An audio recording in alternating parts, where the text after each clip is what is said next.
My name is Isabella Warren, and today I will be discussing the current protests happening in Serbia and how the government has been responding said protests under the guise of different theories. We have to start with where the issue began, which was the Novi Sad railway station canopy collapse. On November 1st, 2024, the station's 157-foot concrete canopy would collapse onto 17 civilians who were sitting or passing by at the time of its collapse. Unfortunately, 14 people would lose their life during this collapse, and 3 others would sustain major injuries that required amputations. Eventually, 2 of the 3 survivors would succumb to their injuries and pass away, raising the total death count to 16 dead. The citizens of Serbia had mourned the losses, but also held a great anger and frustration, as many believed this tragedy was due to the sloppy renovations made to the station earlier that year. Many also criticized the government, saying that if the canopy had been renovated instead of ignored during that renovation, that the collapse could have been completely avoided. Students were the most outraged, it seems, even more so after a group of students who were attacked during a silent protest mourning for the victims in the collapse. Collectively, though, the populace had had enough of the government not being honest, which came to a major point when the Minister of Construction, Transport, and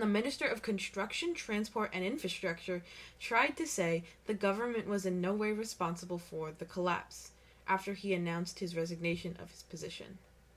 This outrage sparked more to protest, which then began to have them grow louder and louder. Some demonstrations had them splashing red paint on government-related buildings to symbolize the blood on their hands, and other larger public road blockades from schools and roads. This didn't go flawlessly, though, as at a blockade, some were injured due to a driver driving directly through the blockade. Others were attacked directly by other people or even cops at these protests. And eventually, threats of military force were brought to the table as a possibility directly by the president himself. Though students did not back down, as more and more information began to leak to the public about how the government was trying to use any and all power they had to deflect wrongdoing of the situation from themselves, and how pro-government civilians, such as police, would act on the government's behalf to attack and harm the protesters. Now, in a realist perspective about the situation, the government could technically be correct for the way they have been handling the outrage and protests. One could even call the protesters that have evolved from asking the government to take accountability and responsibility into flat out calling for the major removal of many government officials anarchists. And if we consider the protesters anarchists, then the government's tactics to keep their power and position is in line with how states technically handle anarchy. The principles of realism also state that man may be aware of the moral significance of political action, but action is dictated by survival.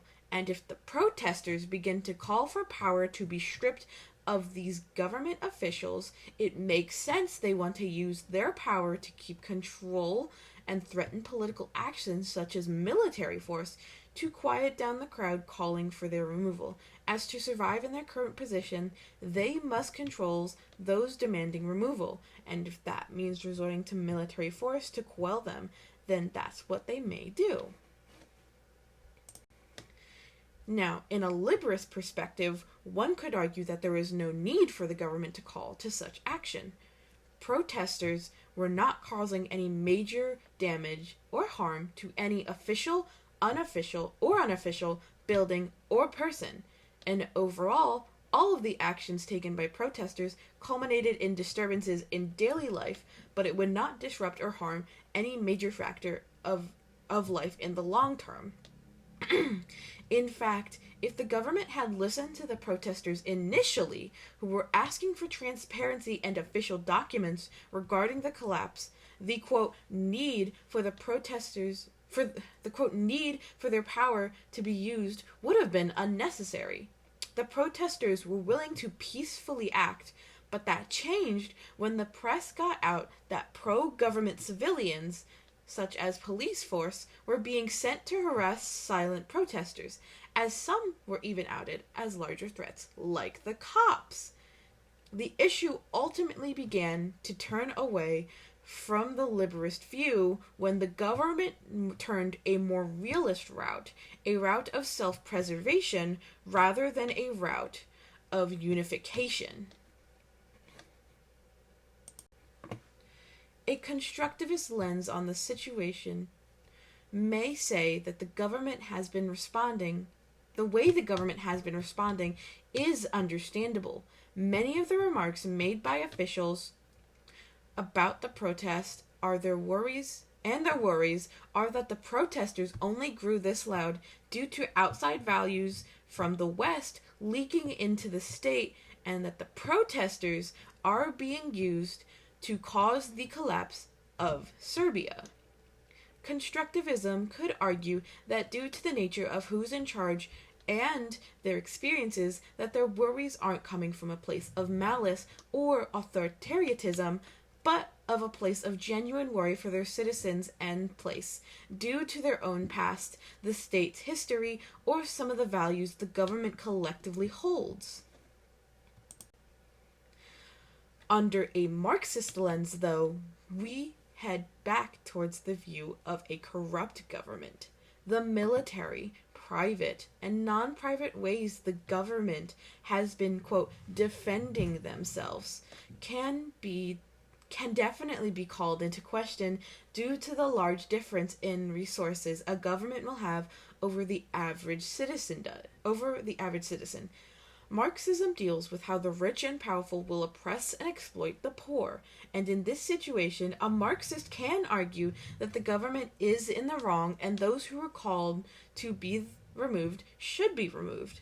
Not only has the government been outwardly using their resources, such as police force and threatening military force, to disrupt and harm peaceful protesters, but there may have been a point where the Serbian government used an illegal U.S. sonic weapon against its own people, and are now trying to deny that it was used at all. At first, the government tried to claim they did not possess it at all, as it is illegal in Serbia. But after photos were called into question by the press, the government admitted they in fact did possess a sonic weapon, but that it had never been used on civilians, which then calls into question, why does the government possess an outlawed weapon? Regardless of them possessing an outlawed weapon, though, a Marxist can see that the government possessing weapons like this of any kind, compared to the resources of a civilian, is immensely different. Under a feminist lens, though, one could argue that the president's method of handling this is in no way any different than other male political figures would have handled it if they were in charge or possessed the same power and resources that the president does. Going back to the points of feminism, defense and security policies are rooted historically in masculine culture that accepts war and violence. And this perfectly reflects the way the president of Serbia has been going about avoiding the demands of the protesters. Using violent forces such as the police and the threat of military force, which under the feminist view that says masculine culture accepts war and violence, which has been demonstrated at most protests that pro-government defense has shown up to, the police have been shown to use their weapons against peaceful protesting, such as using their batons and pepper spraying protesters, mainly student protesters, at peaceful, defiant protests on campuses. A feminist could argue that these demonstrations are in an attempt to stifle the protesters, using their male authority to shut down and harm those brave enough to defy them. In conclusion, the overall handling of the situation has grown into something much more than simply calling for justice for those who lost their life in the collapse.